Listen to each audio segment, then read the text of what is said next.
The morning sun blazed mercilessly over the North Carolina pine forests as Frank Morrison's 1998 Honda Civic wheezed its way down Highway 87 toward Fort Bragg. The car's air conditioning had died somewhere outside Fayetteville, leaving him to sweat through his wrinkled polo shirt in the oppressive July heat. At 68, Morrison had learned to accept such minor discomforts. They were nothing compared to the monsoon rains of Vietnam or the desert heat of federal training exercises decades ago. His weathered hands, marked with age spots and trembling slightly from what doctors called essential tremor, gripped the cracked steering wheel as he navigated toward the base's main entrance. The Honda's engine knocked with each acceleration, a sound that reminded him daily of his modest retirement income. While his former Marine brothers drove pickup trucks or comfortable sedans, Morrison made do with what he could afford on his veteran's pension and Social Security checks. The imposing gates of Fort Bragg loomed ahead, guarded by military police who looked young enough to be his grandchildren. Morrison reached into his shirt pocket with shaking fingers, retrieving his veteran's identification card, a plastic reminder of a life lived in service to his country. The card had seen better days, its edges worn smooth from years of handling. The photo showing a man who still carried himself with military bearing despite his advancing years. Private First Class Martinez, barely 20 years old with smooth cheeks that suggested he'd started shaving only recently, approached the Honda with the practiced efficiency of gate duty. His crisp ACUs contrasted sharply with Morrison's civilian attire, and his young eyes took in the visitor with polite but obvious assessment. The old Honda, with its faded paint and rust spots, looked distinctly out of place among the modern military vehicles and polished civilian cars that typically passed through these gates. "Good morning, sir. Purpose of your visit?" Martinez asked, his voice carrying the formal tone drilled into him during basic training. Morrison handed over his ID with hands that betrayed his nervousness. "Frank Morrison. I'm here for the Veteran Outreach Program. Drill Sergeant Rodriguez is expecting." His voice carried the raspy quality of a long-time smoker, though he'd quit cigarettes 20 years earlier on doctor's orders. Martinez examined the ID carefully, noting the Vietnam veteran designation. His expression shifted slightly, not to disrespect, but to the particular kind of polite distance young soldiers often showed toward elderly veterans. It was a look Morrison had grown accustomed to, part courtesy, part pity, and part puzzlement about what these old warriors could possibly contribute to modern military training. "Just a moment, sir," Martinez said, disappearing into the guard check to verify Morrison's appointment. Through the window, Morrison could see him speaking to his partner, Specialist Johnson, a slightly older soldier who glanced toward the Honda with raised eyebrows.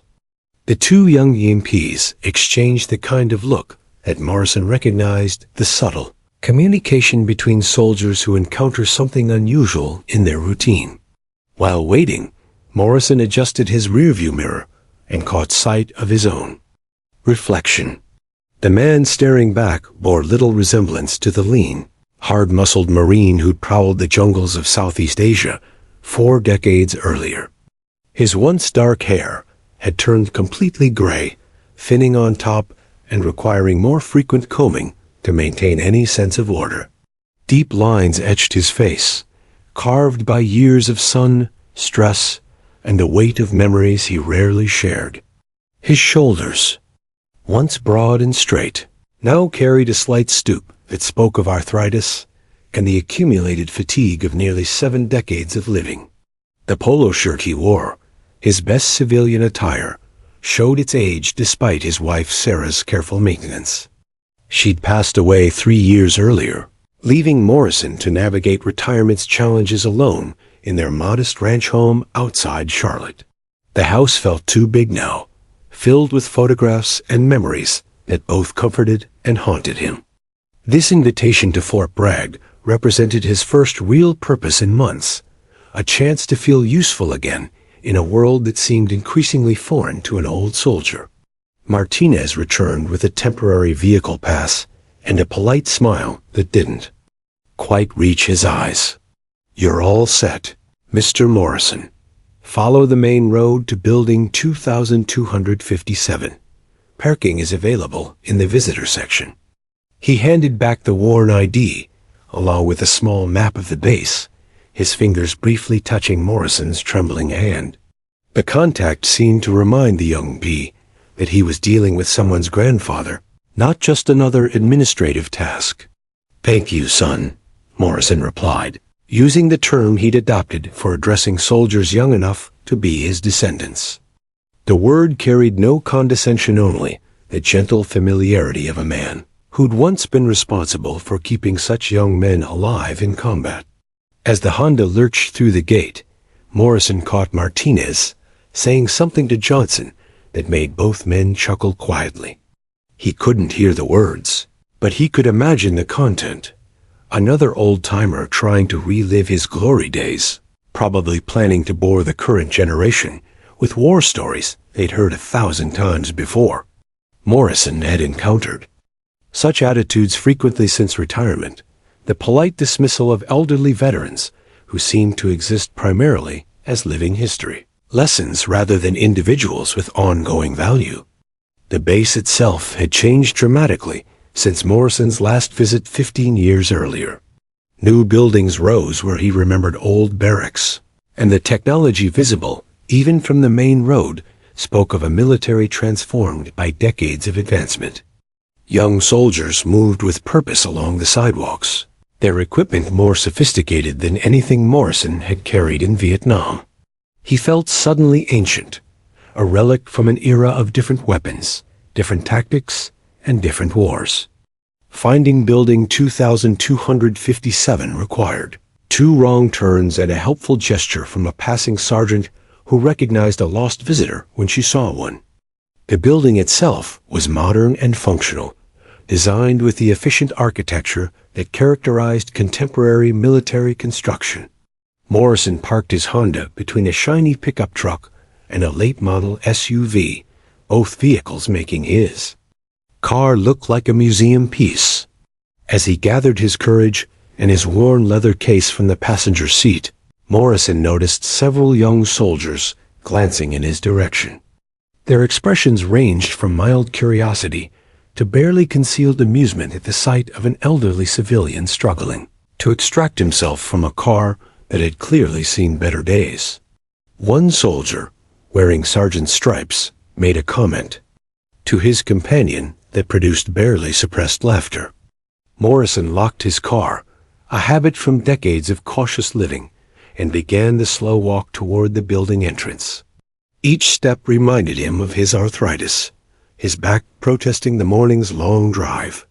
His leather case, which had accompanied him through federal training exercises and competitive shooting matches, felt heavier than it used to, though it contained the same basic tools it always had. The automatic doors whispered open as he approached, revealing an air-conditioned interior that provided blessed relief from the oppressive heat. Inside, he could hear the distant sounds of military training, shouted commands, the rhythm of marching feet, and the sharp reports of weapons fire from the nearby ranges. These sounds stirred something deep within him, muscle memory and emotional responses that decades of civilian life hadn't managed to completely suppress. Morrison approached the reception desk, where a young female soldier looked up with professional courtesy. Her nameplate read, "Specialist Adams," and her expression held the same polite distance he'd encountered at the gate. This was his moment of truth time to discover whether an old Marine still had something valuable to offer to a new generation of warriors, or whether he was simply another elderly veteran chasing the ghosts of battles long past. The scorching heat hit Frank Morrison like a physical wall as he stepped through the doors of the indoor training facility into the blazing North Carolina sun. The outdoor rifle range stretched before him, a testament to military precision with its measured distances, safety barriers, and gleaming equipment stations. 24 young recruits stood in perfect formation, their desert camouflage uniforms crisp despite the oppressive humidity that made the air shimmer like water above the concrete. Drill Sergeant Miguel Rodriguez commanded the space with the authoritative presence that only seasoned non-commissioned officers possessed. At 38, Rodriguez had served 3 deployments in Afghanistan and carried himself with the confident bearing of a warrior who'd earned his stripes through combat, not just classroom instruction. His voice could cut through the noise of helicopter rotors or reduce a cocky recruit to tears with equal effectiveness. "Listen up, ladies." Rodriguez's voice boomed across the range, instantly silencing the casual chatter among the recruits. "We have a special guest today for our marksmanship demonstration. This gentleman served his country with honor, and you will show him the respect he deserves." His dark eyes swept the formation, noting every expression, cataloging every reaction.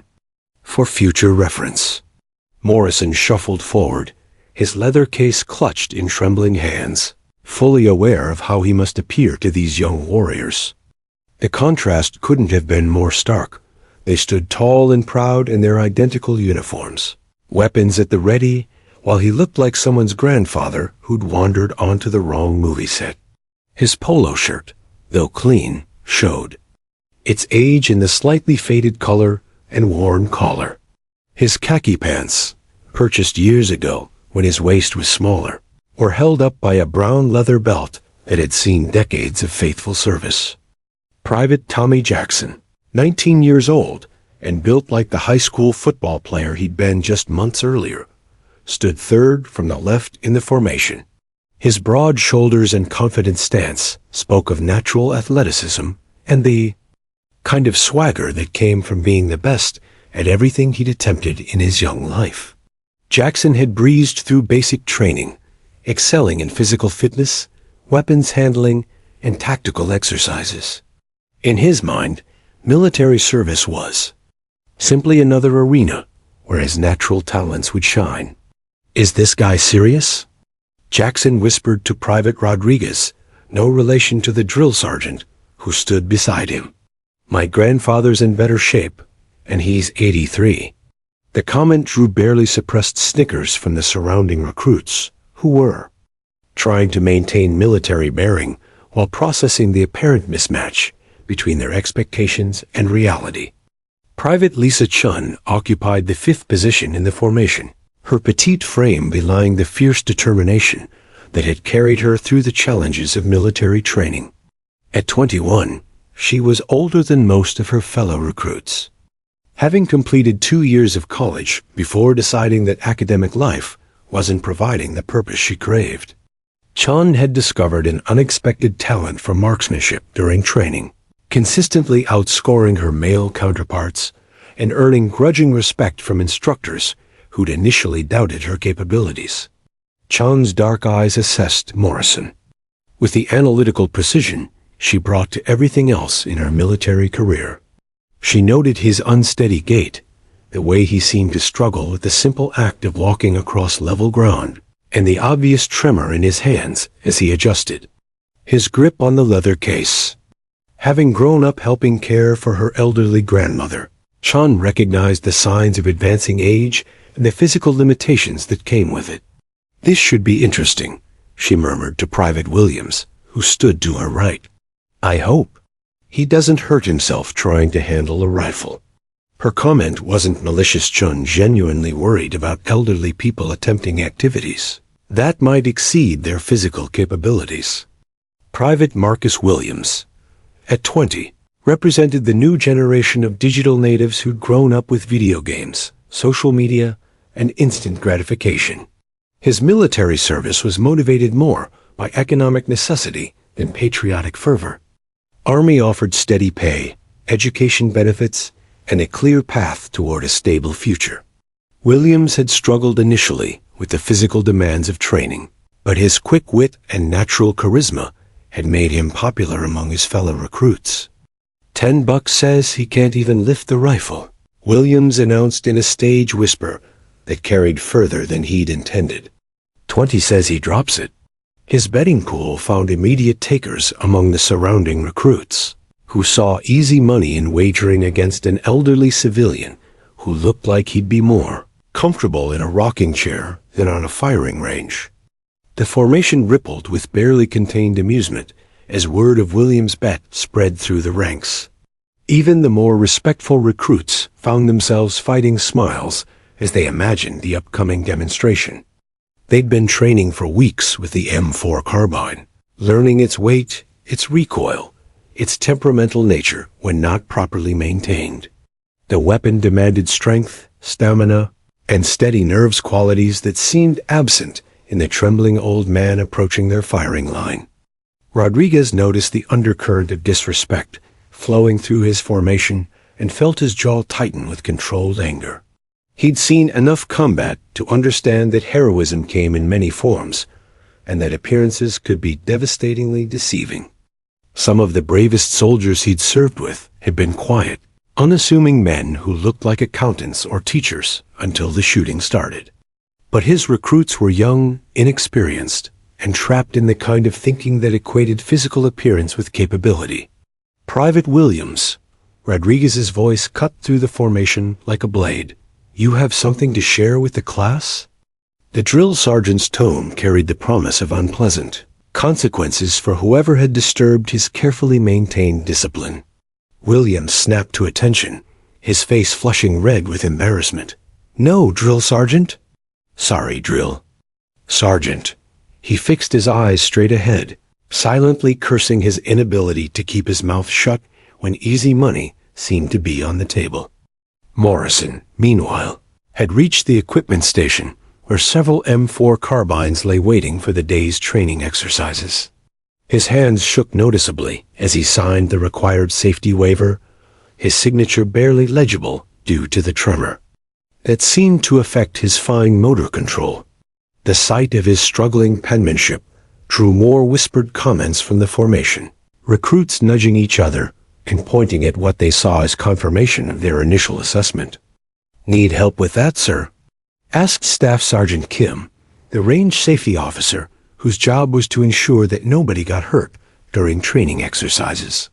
Kim had 20 years of military experience and had seen her share of unfortunate accidents caused by overconfident civilians who thought military weapons were toys. Her offer of assistance was both genuine and tactically sound, better to help a struggling elderly man than to risk an accident that could shut down the range for weeks. Morrison looked up from the waiver, his weathered face creased with what might have been embarrassment or determination. "I think I can manage, Sergeant. Just need to get my bearings." His voice carried the raspy quality of advanced age, lacking the strong projection that the recruits associated with military authority. Even his speech patterns seemed to confirm their assumption that he was simply another old veteran living in the past, trying to recapture glory days that existed more in memory than reality. As Morrison slowly examined the M4 carbine, turning it over in his trembling hands like he'd never seen such a weapon before, the betting pool among the recruits expanded. Some wagered he wouldn't be able to load the magazine properly. Others bet he'd forget basic safety procedures and get ejected from the range before firing a single shot. A few particularly cruel recruits speculated about whether they should have medical personnel standing by in case the recoil knocked him over. The stage was set for what promised to be either a harmless demonstration by a well-meaning elderly veteran or an embarrassing spectacle that would provide barracks entertainment for weeks to come. None of the young warriors standing in formation could imagine that they were about to witness something that would fundamentally change their understanding of skill, experience, and the true meaning of military expertise. The morning heat intensified as Drill Sergeant Rodriguez raised his arm toward the distant target arrays, his voice carrying across the range with military precision. 300 yards, gentlemen and ladies, he announced, the distance rolling off his tongue like a challenge. Standard Army qualification distance for expert marksman rating. The number hung in the humid air like a gauntlet thrown down, causing several recruits to shift uncomfortably in their formation. 300 yards. For civilians, it might as well have been 3 miles. Even for these young soldiers who'd been training for weeks, it represented the outer edge of their developing capabilities. At that distance, a target appeared smaller than a dinner plate through iron sights, requiring not just accuracy, but an understanding of wind, humidity, and the subtle physics that governed a bullet's flight path through space. Private Chun, standing at rigid attention, but mentally calculating, remembered her struggle to achieve consistency at this range. Yesterday's qualification had been her personal best 34 hits out of 40 attempts, a score that had earned grudging nods from the instructors and established her as the unit's top marksman. The achievement had taken weeks of practice, countless hours of dry fire exercises, and the kind of focused determination that had driven her through every challenge in her 21 years of life. Chun achieved our current best score at this distance, Rodriguez continued, gesturing toward the slight young woman whose reputation had grown with each training session. 34 out of 40, 85% accuracy. He paused, letting the statistics sink in. That's the standard you're all working toward? The recruits turned to look at Chun with mixtures of respect and envy. Her success stung particularly. For soldiers like Jackson, whose natural athleticism had always guaranteed dominance in physical competitions. Here was a 5'4" woman who barely met the Army's minimum weight requirements, consistently outperforming men who could bench press twice their body weight. It challenged assumptions about strength, gender, and the nature of military expertise. Morrison, meanwhile, had approached the weapons table with the deliberate care of someone navigating unfamiliar territory. The M4 carbine lay before him like a sleeping predator, 30 inches of military precision engineered for one purpose. At roughly 6.5 pounds unloaded, it represented decades of evolution in infantry weapons, a technological marvel that these young soldiers had been trained to respect and fear in equal measure. His trembling hands made contact with the weapon's polymer stock, and several recruits winced visibly. The M4 demanded steady hands for proper control, especially during rapid-fire sequences. Morrison's obvious hand tremor seemed to disqualify him from even basic handling, let alone the precision marksmanship that Rodriguez apparently expected him to demonstrate. "Is he even going to be able to hold it steady?" whispered Private Rodriguez Miguel, not the drill sergeant to Jackson.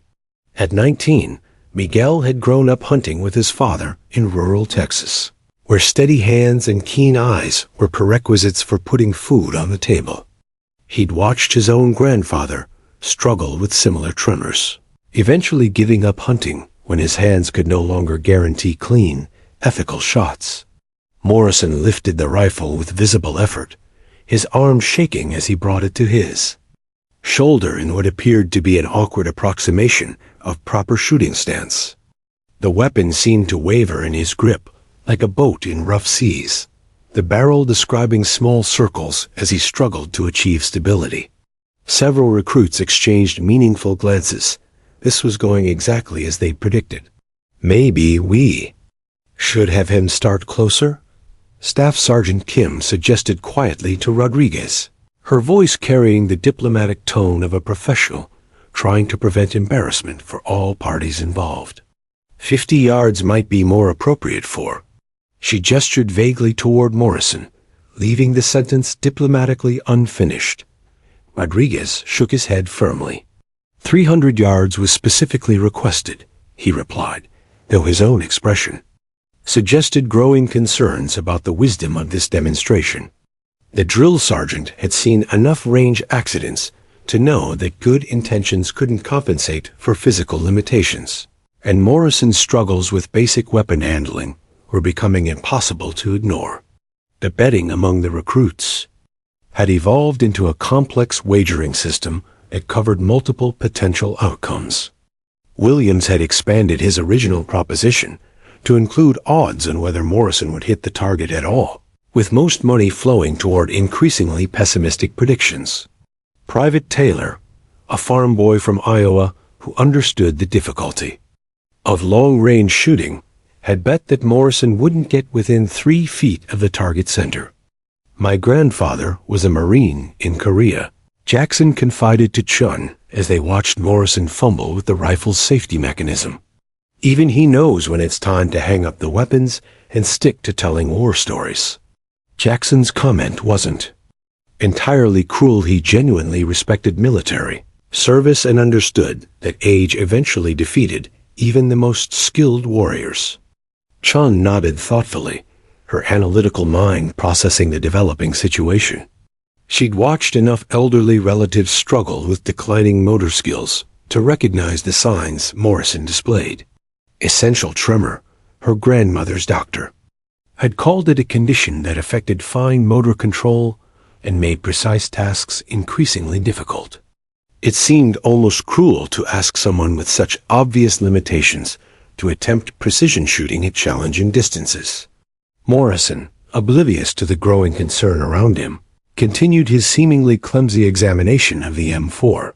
He fumbled with the magazine release, nearly dropping the 30-round magazine it contained the brass-jacketed rounds that would determine his reputation with these young soldiers. His thick glasses fogged slightly in the humid air, requiring him to remove them for cleaning, with a shaky hand that only emphasized his apparent unfitness for the task ahead. "This is painful to watch," muttered Private Singh, a soft-spoken computer programmer from California who joined the Army to challenge himself in ways that coding couldn't provide. Singh had developed genuine respect for the skill required for long-range marksmanship, having struggled through weeks of training to achieve basic competency. Watching Morrison's apparent incompetence felt like witnessing someone's dignity being unnecessarily sacrificed for unclear purposes. The range itself seemed to mock Morrison's efforts as he struggled to position himself properly. The concrete shooting bench, designed for stability and comfort during extended shooting sessions, appeared to challenge his limited mobility. His arthritic joints protested as he attempted to find a shooting position that would provide the stability necessary for accurate fire, while his shaking hands made even basic rifle manipulation a visible struggle.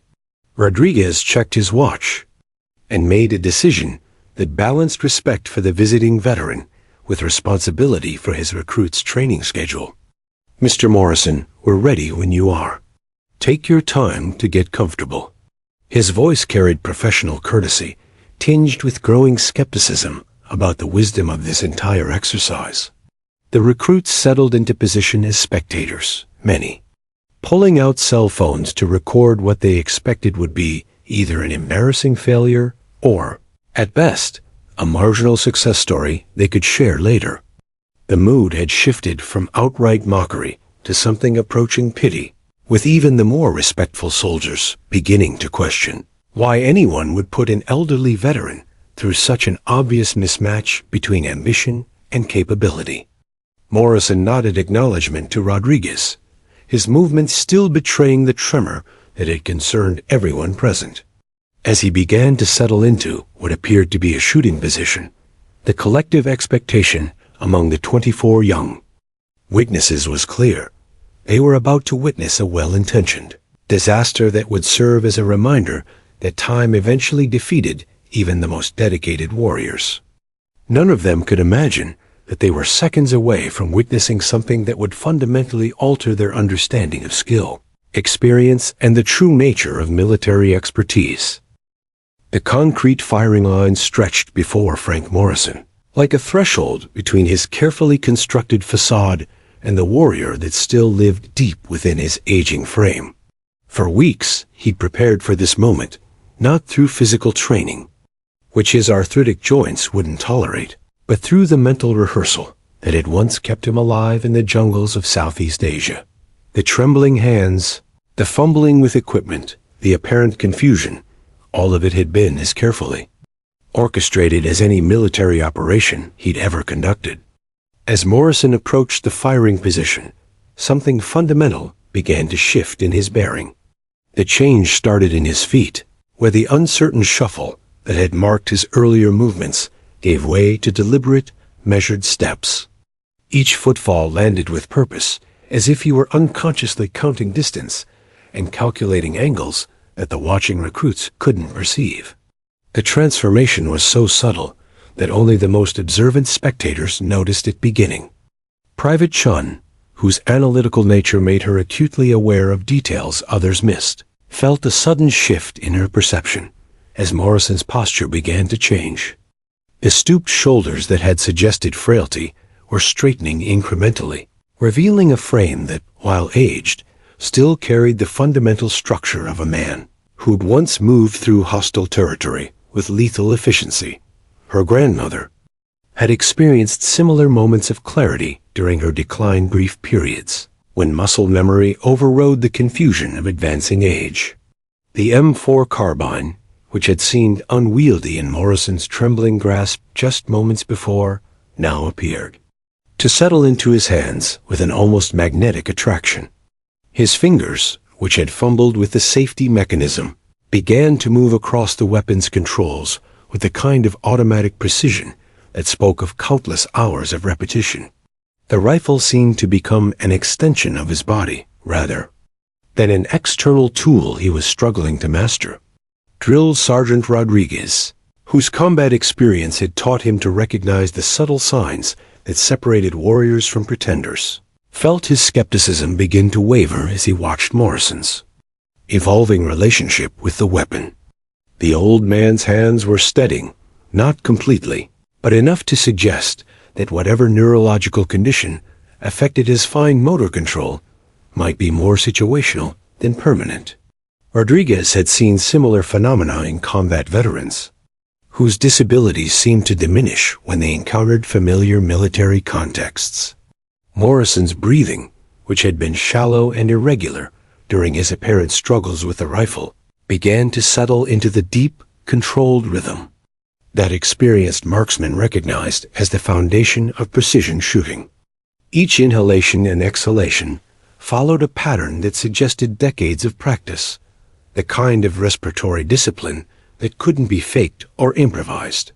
His chest rose and fell with metronomic regularity, as if he were following an internal count that governed not just his breathing, but his entire physiological state. The most dramatic change occurred in Morrison's eyes. Behind the thick glasses that had fogged in the humid air, his gaze had sharpened from the vague, unfocused attention of confused elderly man to the laser-like concentration of a predator tracking prey. When he looked downrange toward the distant target, his visual focus seemed to telescope, excluding everything except the small rectangle of paper that awaited his bullet 300 yards away. Private Williams, whose betting pool had grown to include most of the formation, felt an unexpected chill despite the oppressive heat as he watched Morrison assume what was clearly a textbook shooting position. The old man's body seemed to flow into the prone stance with a fluidity that contradicted everything they'd witnessed during his earlier fumbling. His left elbow found the perfect spot for stability. His right hand gripped the rifle with precisely the right pressure, and his legs spread to provide a stable foundation that would absorb the weapon's recoil.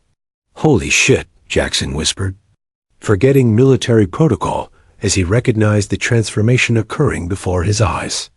As a former high school athlete, he understood the difference between someone pretending to know a sport and someone whose body contained the muscle memory of genuine expertise. Morrison's shooting stance wasn't just correct, it was perfect, executed with a kind of unconscious precision that came only from years of repetition under pressure. The rifle scope, which Morrison had appeared to struggle with during his equipment inspection, now seemed to conform to his vision like a familiar tool returning to its master's hands. His eye found the proper distance from the eyepiece automatically, his cheek welded to the stock in exactly the position that would provide consistent sight alignment. Even the way he breathed changed, shifting to the shallow respiratory pattern that prevented the rise and fall of his chest from disturbing his aim. Staff Sergeant Kim, whose 20 years of military experience included extensive time as a marksmanship instructor, felt her protective instincts give way to professional curiosity as she recognized the quality of Morrison's shooting position. Whatever physical limitations had seemed to plague him earlier, they were disappearing as he settled into the familiar ritual of precision shooting. His hands, while not completely steady, had stabilized enough to maintain proper sight alignment, a crucial requirement for accuracy at extended ranges. The ambient sounds of the range-distant training exercises, helicopter rotor wash, the conversations of other military personnel seemed to fade as Morrison entered what marksmen called the zone. His world contracted to include only the essential elements: his breathing, his sight picture, the feel of the trigger under his index finger, and the distant target that represented the culmination of skills he'd spent a lifetime developing and maintaining. Morrison's trigger finger, which had seemed to shake uncontrollably during his equipment handling, now rested against the curved metal surface with the light touch of a classical pianist preparing to strike a key. The tremor hadn't disappeared entirely, but it had diminished to the point where it wouldn't interfere with the precise trigger control that separated expert marksmen from casual shooters. His finger pads centered on the trigger face, exactly as he'd been taught by Marine instructors 45 years earlier. The wind, which had been gusting intermittently across the range, chose that moment to steady into a consistent pattern that experienced shooters could read and compensate for. Morrison's attention turned to environmental factors that the watching recruits couldn't perceive: the movement of grass and leaves that indicated wind direction and velocity, the mirage patterns that revealed air temperature variations, the subtle atmospheric conditions that would influence his bullet's 300-yard journey to the target. For 30 seconds that stretched like minutes, Morrison remained absolutely motionless. His breathing had stopped in the natural respiratory pause that marksmen used for shot execution. His body had achieved the kind of perfect stillness that required not just physical control, but mental discipline developed through decades of practice. Even his heartbeat seemed to slow, reducing the internal movements that could disturb precision aiming. The recruits, who had been chattering quietly among themselves, fell silent as they recognized that something significant was about to occur. Even those who understood nothing about marksmanship could sense the change. In Morrison's presence, the transformation from confused elderly man to focused professional preparing to demonstrate skills they were only beginning to comprehend. Private Chun found herself holding her breath as she watched Morrison's finger begin its final movement on the trigger. Whatever was about to happen would either confirm their initial assessment of him as a well-meaning but overmatched elderly veteran, or it would force them to completely reconsider their understanding of skill, age, and the true nature of military expertise. The trigger broke like glass under Frank Morrison's finger, a clean, crisp release that sent the firing pin forward with mechanical precision. The rifle's report exploded across the range like thunder, the sharp crack of high-velocity ammunition echoing off the surrounding buildings and rolling across the pine forests beyond Fort Bragg's boundaries. The sound carried the unmistakable authority of military-grade firepower, a noise that spoke of serious business conducted by serious people. For the briefest instant, Morrison felt the familiar push of recoil against his shoulder, the M4's energy, transferring through his body in a pattern he'd experienced thousands of times before. The rifle jumped in his grip with the controlled violence that marked every shot fired, but his decades of experience allowed him to ride the recoil without losing sight picture or compromising his position. Even as the weapon moved, his eye remained locked on the scope, tracking the split-second aftermath of bullet release. 300 yards downrange, the 5.56 millimeters NATO round traveled at roughly 3,100 feet per second, covering the distance to target in approximately 0.3 of a second. During that brief journey, the bullet fought against gravity, wind resistance, and atmospheric conditions that could deflect even the most perfectly aimed shot. At that velocity, the projectile carried enough kinetic energy to punch through steel plates or, in this case, to interact with the paper target in ways that defied the expectations of everyone watching.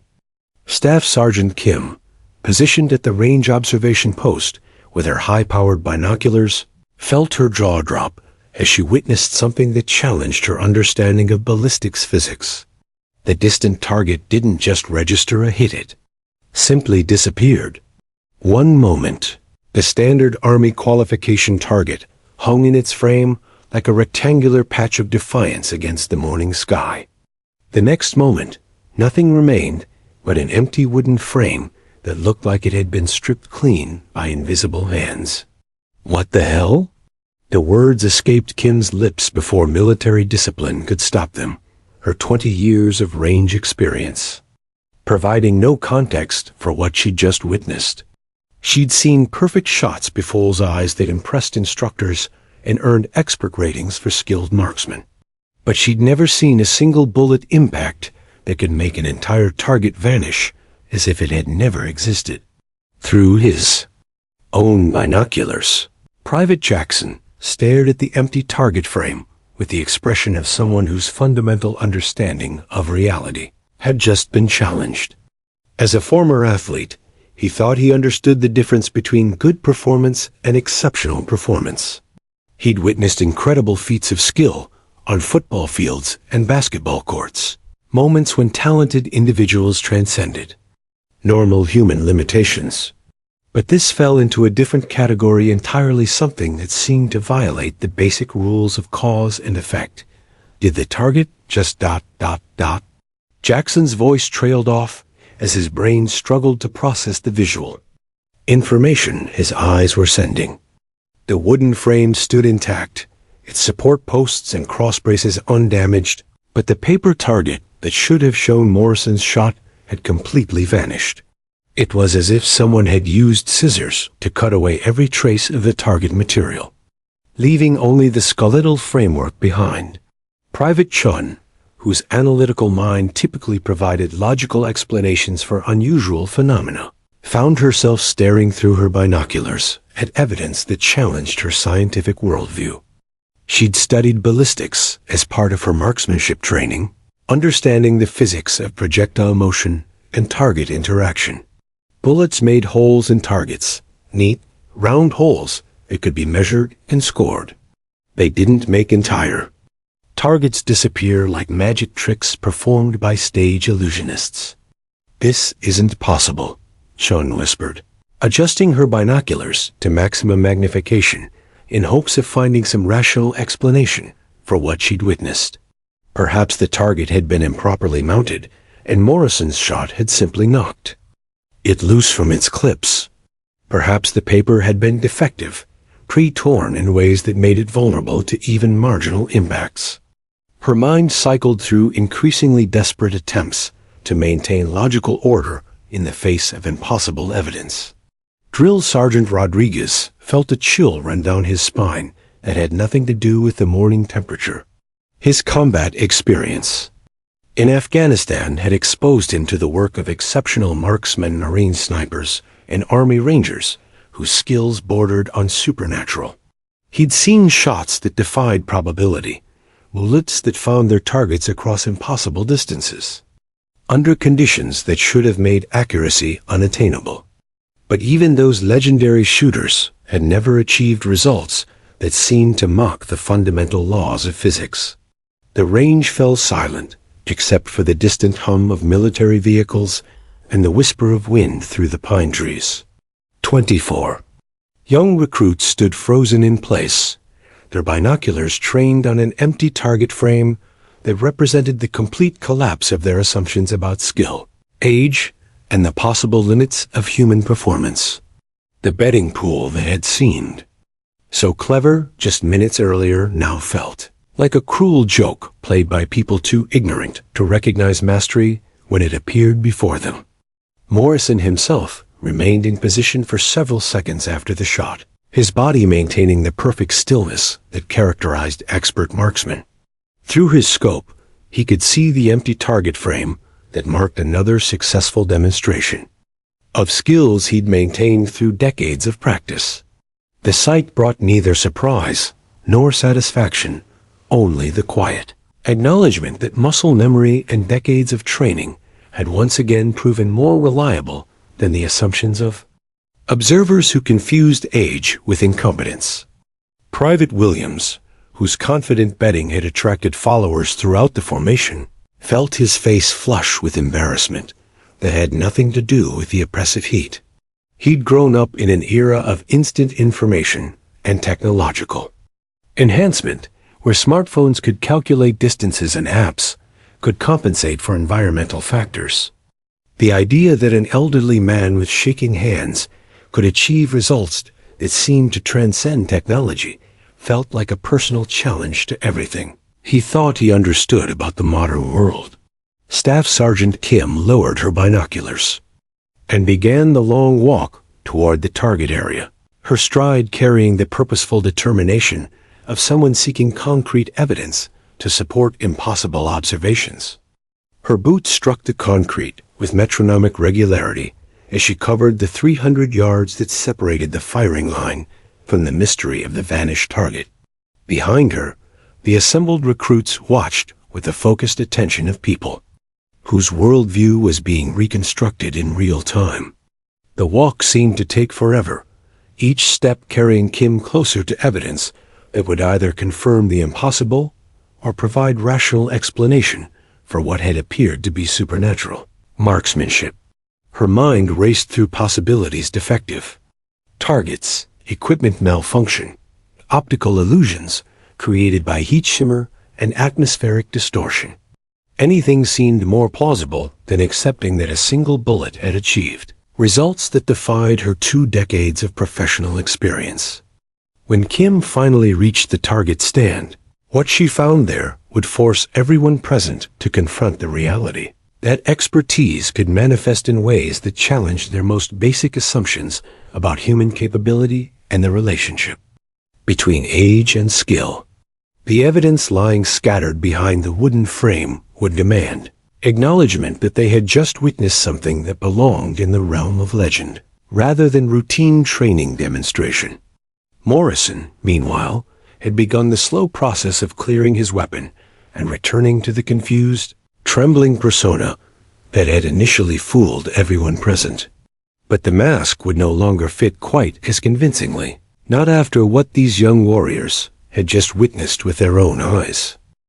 Staff Sergeant Kim's boots crunched through the dry grass behind the target stand as she surveyed the aftermath of Morrison's impossible shot.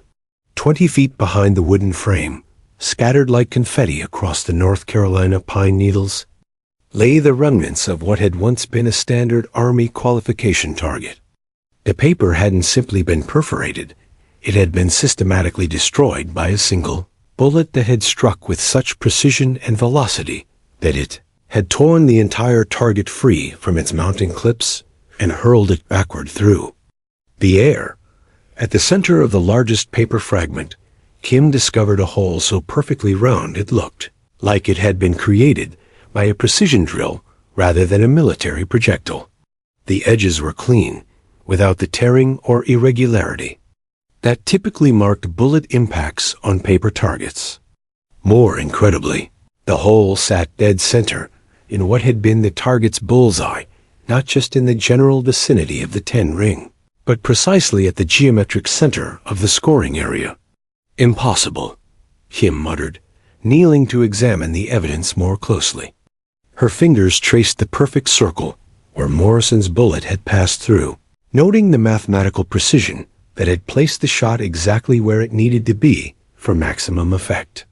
In her 20 years of range experience, she'd seen countless perfect shots, but never one that had achieved such dramatic results through pure accuracy rather than luck or equipment malfunction. The walk back to the firing line felt longer than the journey out, each step carrying Kim closer to a conversation that would challenge everything the recruits thought they understood about skill, age, and military capability.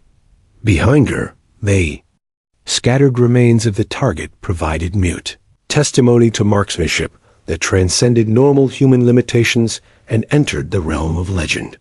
As Kim approached the gathered formation, 24 pairs of binoculars tracked her movement with desperate intensity. The recruits had maintained their positions with unusual discipline, too stunned by what they'd witnessed to engage in their typical chatter and speculation. Even Private Williams, whose betting pool had collapsed into irrelevance, watched Kim's return with the focused attention of someone whose worldview hung in the balance. "Perfect center mass," Kim announced her, voice carrying across the range with the authority of an expert witness delivering testimony.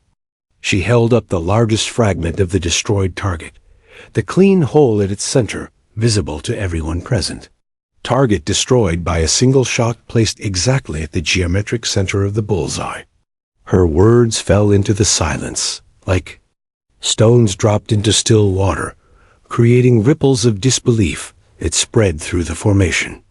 The recruits erupted in amazed chatter, their voices overlapping in a cacophony of disbelief, admiration, and confusion. "Did she say perfect center? How is that even possible? I've never seen anything like that." The careful military discipline that Rodriguez demanded during training exercises dissolved under the weight of collective shock at witnessing something that belonged in Hollywood movies rather than routine demonstrations. Morrison, meanwhile, had begun the methodical process of clearing his weapon, his movements now displaying the practiced efficiency that had been hidden beneath his earlier fumbling. The tremor in his hands had vanished completely, replaced by the steady precision of someone for whom firearms handling was as natural as breathing. His transformation from confused elderly man to competent marksman was now impossible to ignore or explain away. Drill Sergeant Rodriguez raised his hand for silence, his authoritative gesture cutting through the excited conversations like a blade. When the formation had returned to military bearing, he stepped forward with the deliberate pace of someone about to deliver information that would fundamentally alter everyone's understanding of the morning's events. "Gentlemen and ladies," Rodriguez began, his voice carrying the weight of revelation, "allow me to properly introduce our guest." He gestured toward Morrison, who had straightened to something approaching military posture despite his civilian clothes. "This is Master Sergeant Frank Morrison, United States Marine Corps, retired. Vietnam veteran with 3 combat tours, 1967 to 1970. The title hit the formation like a physical blow. Master Sergeant, the rank that marked career Marines, who had achieved the highest levels of professional competence and leadership responsibility. The recruits, who had been joking about nursing homes just an hour earlier, suddenly found themselves in the presence of a senior non-commissioned officer whose service dated to one of America's most challenging conflicts. But Rodriguez wasn't finished. Master Sergeant Morrison served as a scout sniper with the 3rd Battalion, 4th Marines, he continued, each word landing with increasing impact. Official record shows 87 confirmed kills during his Vietnam service, making him one of the most successful snipers in Marine Corps history. Private Jackson felt his knees go weak as the implications sank in. Scout sniper, the elite of the elite. Marines selected for their exceptional marksmanship skills and trained to operate alone behind enemy lines. 87 confirmed kills meant 87 human beings who had died because Frank Morrison possessed skills that transcended normal human limitations. The trembling old man they'd mocked was a genuine legend, a warrior whose achievements belonged in military history books. After Vietnam, Rodriguez continued, Master Sergeant Morrison served as a marksmanship instructor at the Marine Corps Scout Sniper School at Quantico, training the next generation of precision marksmen. Following his military retirement, he spent 15 years as a federal law enforcement officer specializing in high-risk tactical operations. Private Chun's analytical mind reeled as she processed the mathematical implications of Morrison's background. Thousands of hours of training, decades of experience under the most demanding conditions imaginable, and a level of expertise that had been refined through actual combat rather than classroom instruction. His apparent frailty hadn't been a sign of declining capability. It had been camouflage hiding skills that most people could never hope to achieve. "A tremor you observed," Rodriguez explained, addressing the obvious question that everyone present was thinking, "affects Master Sergeant Morrison's fine motor control in normal activities. However, when handling weapons, particularly rifles muscle, memory and decades of training override the neurological condition. His hands become as steady as they were 40 years ago in the jungles of Southeast Asia." Private Williams stepped forward, his face flushed with embarrassment that went far deeper than simple social awkwardness. The young soldier who had joked about nursing homes now stood before a man whose military service had begun before Williams was born, whose expertise had been earned through experiences that Williams could barely imagine. "Sir," Williams began, his voice cracking slightly with emotion, I want to apologize for my comments earlier. I had no idea." He struggled to find words adequate to express his shame at having mocked someone whose service and sacrifice deserved the highest respect. Morrison's weathered face creased into a gentle smile that held no trace of anger or wounded pride. "Son," he said, his raspy voice carrying the patient tone of a grandfather addressing a beloved but foolish grandchild, "I was making shots like that before you were born. Hell, I was making them before your parents were born." The comment drew nervous laughter from the formation, tension releasing like air from a punctured balloon. "The lesson here," Morrison continued, his voice growing stronger as he stepped fully into his role as instructor, "isn't about age or appearances. It's about respect for your equipment, your training, and especially for those who came before you. Every skill you're learning here has been passed down through generations of warriors who paid for their knowledge with blood, sweat, and sacrifice." The morning sun climbed higher, burning away the last traces of doubt about Frank Morrison's identity and capabilities, leaving 24 young soldiers to confront the humbling reality that true expertise often came disguised in the most unexpected packages. The transformation from demonstration to education began with Master Sergeant Morrison setting down his weapon and addressing the formation with the quiet authority of someone who had earned the right to teach through decades of proven expertise. The morning heat continued to build, but the oppressive humidity that had earlier felt stifling now seemed secondary to the electric atmosphere of anticipation that surrounded 24 young soldiers who suddenly found themselves in the presence of living military history. "All right, gather around," Morrison said, his voice carrying the patient tone of a master craftsman preparing to share hard-won knowledge. "What you just witnessed wasn't magic or luck. It was the result of fundamental principles that every one of you can learn and apply." He gestured for the recruits to break formation and move closer, abandoning the rigid military structure that had defined their morning in favor of a more intimate teaching environment. Private Chun was the first to approach, her analytical mind burning with questions about the technical aspects of Morrison's impossible shot. As the unit's current top marksman, she understood enough about ballistics and shooting fundamentals to recognize that what she'd witnessed transcended normal human capability. Her notebook appeared in her hands, as if by magic, pen poised to capture every detail of instruction from someone whose expertise had been proven under the most demanding conditions imaginable. "Sir," Chun began, her voice carrying respectful curiosity, "I've been working for weeks to achieve consistency at 300 yards. My best score is 34 out of 40, but I still struggle with wind compensation and breathing rhythm. How do you maintain such precision under field conditions?" Morrison smiled at the question, recognizing the hunger for knowledge that had driven his own development as a young Marine 4 decades earlier. "The first lesson," he said, positioning himself behind Chun as she assumed a shooting stance, "is that marksmanship isn't about strength or perfect eyesight. It's about creating a repeatable system that works the same way every time, regardless of external conditions. His weathered hands guided Chun's position with gentle precision, adjusting her grip pressure and stance width in ways that immediately felt more stable and natural. "Your grip is too tight," he explained, demonstrating the proper pressure that provided control without introducing tremor. "Think of holding a baby bird firm enough that it can't escape, gentle enough that you don't crush it." The metaphor resonated with Chun's engineering background, providing a concrete reference point for the abstract concept of proper trigger control.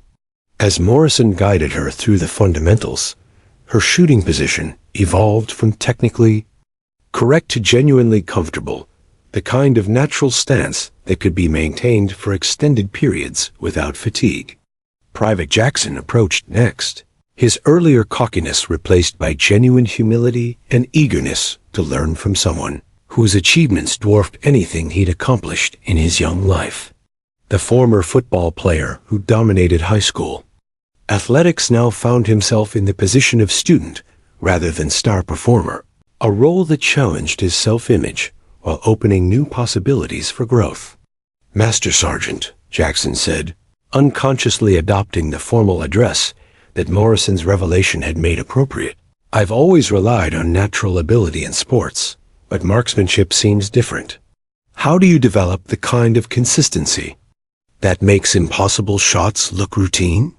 Morrison studied Jackson for a moment, recognizing the type of naturally gifted athlete who'd never needed to develop systematic approaches to skill development. "Son," he said, "natural talent will get you started, but it won't sustain you when the pressure mounts. What you need is muscle memory so deep that your body performs correctly, even when your mind is dealing with stress, fear, or fatigue." 2. Demonstrate the concept.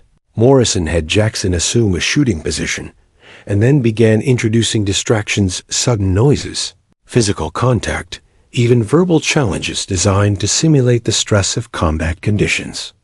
"In Vietnam," Morrison explained, as Jackson struggled to maintain sight alignment while being jostled, "I had to make precise shots while under sniper fire, with incoming mortar rounds, and after days without proper sleep.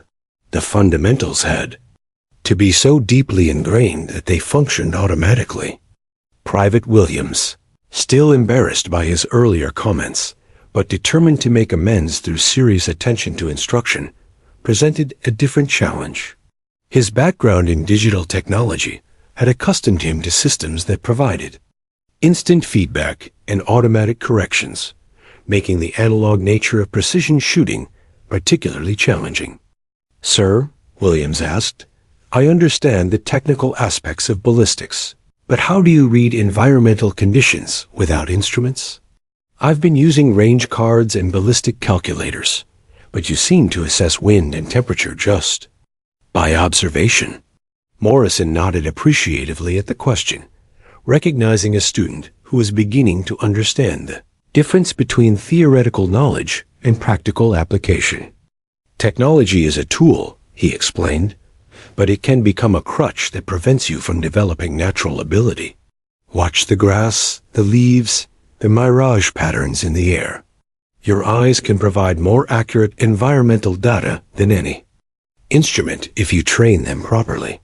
He spent the next 20 minutes teaching the entire group to read natural wind indicators, the way grass bent under pressure, how leaves revealed air currents at different heights, the subtle visual distortions that indicated temperature gradients affecting bullet flight. The lesson transformed environmental awareness from abstract concept to practical skill, giving the recruits tools they could use in any situation, regardless of available technology. Private Rodriguez, a young soldier from Texas whose hunting background had given him confidence in his shooting abilities, discovered that Morrison's instruction revealed gaps in his knowledge that he'd never recognized. The techniques he'd learned from his father, while effective for hunting at closer ranges, required significant modification for military precision shooting at extended distances. "Your fundamentals are solid," Morrison told him after observing his shooting position. But hunting and military marksmanship serve different purposes. A hunter can accept a 3-inch group at 200 yards because it's sufficient to take game cleanly. A military marksman needs sub-minute of angle precision because lives depend on first-round hits under combat conditions. The distinction resonated throughout the group as Morrison explained how military precision shooting demanded standards that exceeded civilian requirements.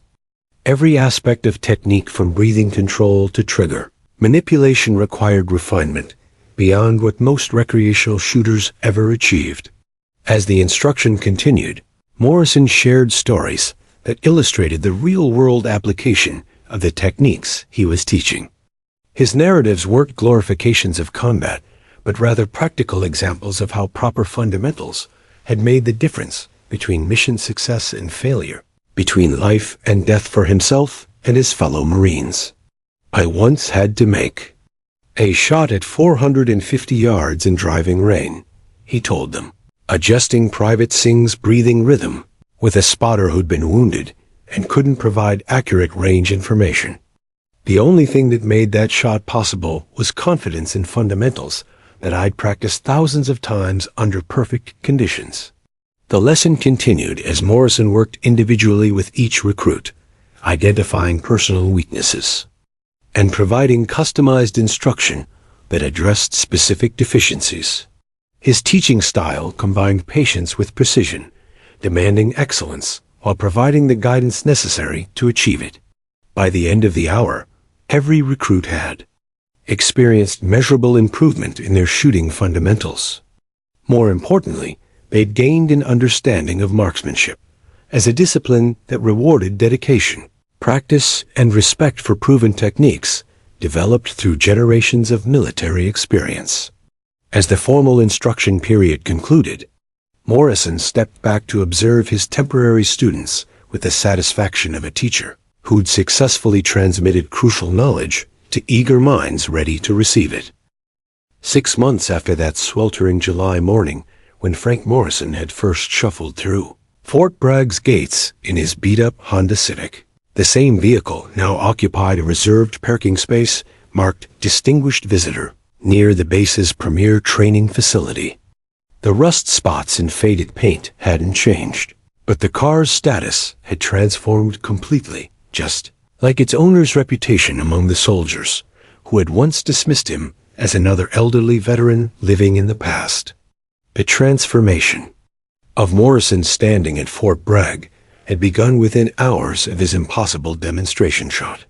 Word spread through the base with the velocity of military gossip, growing in detail and impact with each retelling. By evening, every soldier on the installation knew about the elderly Marine who had made an entire target disappear with a single shot. And by the following week, Morrison's story had reached legendary status throughout the broader military community. Private Lisa Chun, now Specialist Chun following her recent promotion, stood behind the latest group of fresh recruits as they prepared for their first encounter with the man who had become Fort Bragg's most requested instructor.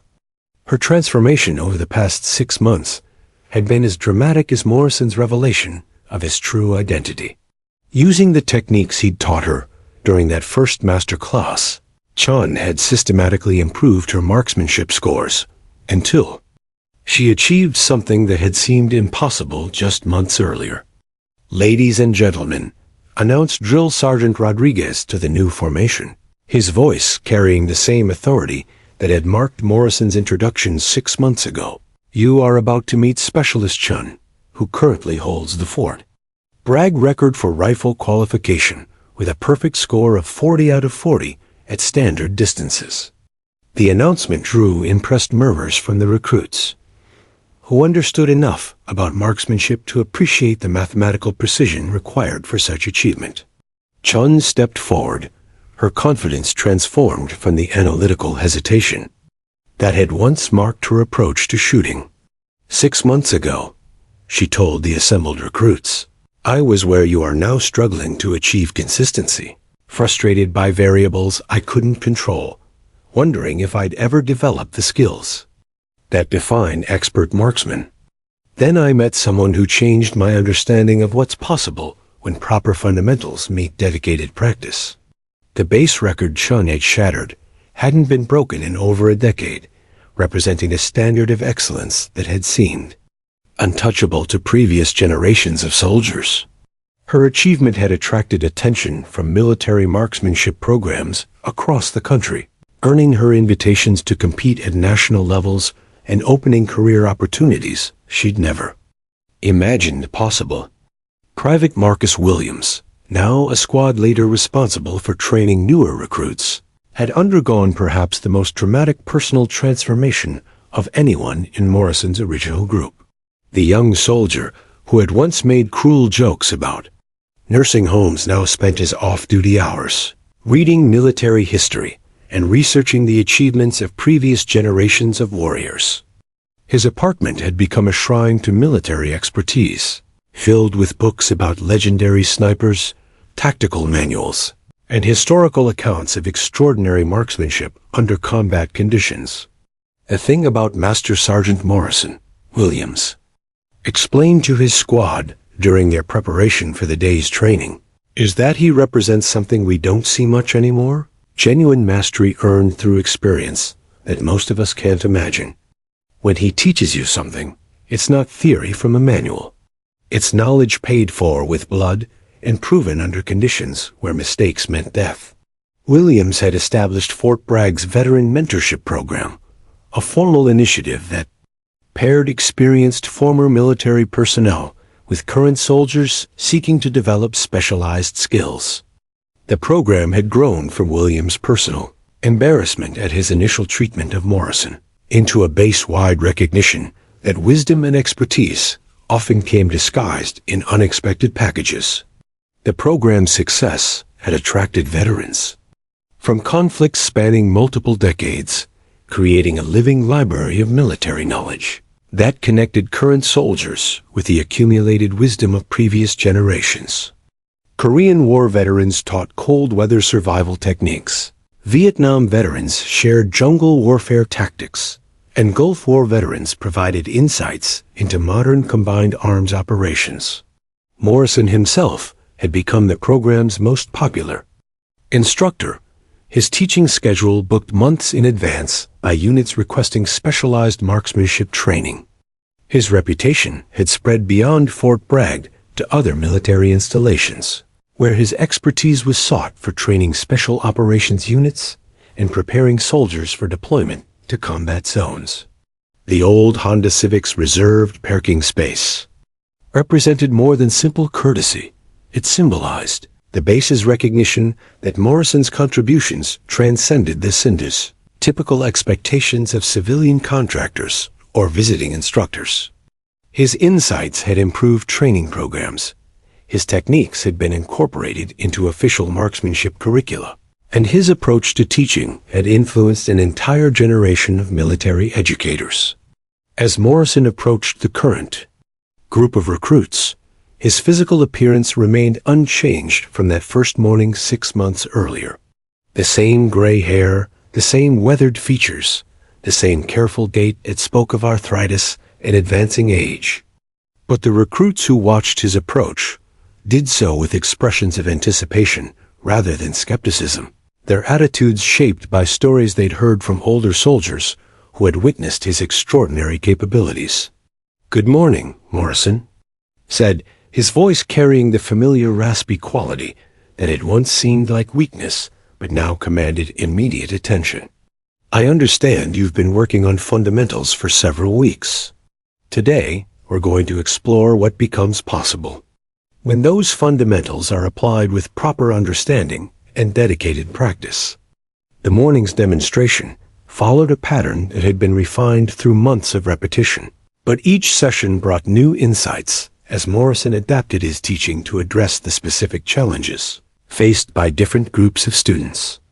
His ability to diagnose individual weaknesses and provide targeted instruction had made him invaluable to training programs that struggled to develop consistency among soldiers with widely varying backgrounds and skill levels. Private Jackson, now Sergeant Jackson, and serving as a training cadre member, watched from the sidelines as Morrison worked with the latest group of recruits. Jackson's own transformation had been internal as much as professional. The cocky athlete who had once relied solely on natural talent had evolved into a thoughtful leader who understood the value of systematic skill development and respect for proven expertise. "Watch how he doesn't just teach technique," Jackson explained to a younger instructor who was observing Morrison's methods, "but connects every lesson to practical application. These recruits aren't just learning to shoot accurately. They're learning to think like warriors who understand that their skills might someday determine whether they and their brothers come home alive." As the session progressed, Morrison moved among the recruits with the patient attention that characterized master teachers across all disciplines. His instruction combined technical precision with philosophical wisdom, teaching not just the mechanics of marksmanship, but the mindset that transformed ordinary soldiers into extraordinary ones. The afternoon sun climbed toward its zenith as Morrison concluded his latest class, watching with quiet satisfaction as another group of young soldiers departed with improved skills and transformed attitudes. His unexpected second career as a teacher had provided purpose he hadn't realized he'd been missing during retirement, connecting him with a new generation of warriors who carried forward the traditions and techniques he'd spent a lifetime developing. As Morrison walked back toward his Honda Civic, the vehicle that had once symbolized his modest circumstances now represented something far more significant, proof that true value couldn't be measured by external appearances. And that expertise, earned through dedication and sacrifice, would always find ways to serve those who possessed the wisdom to recognize and respect it.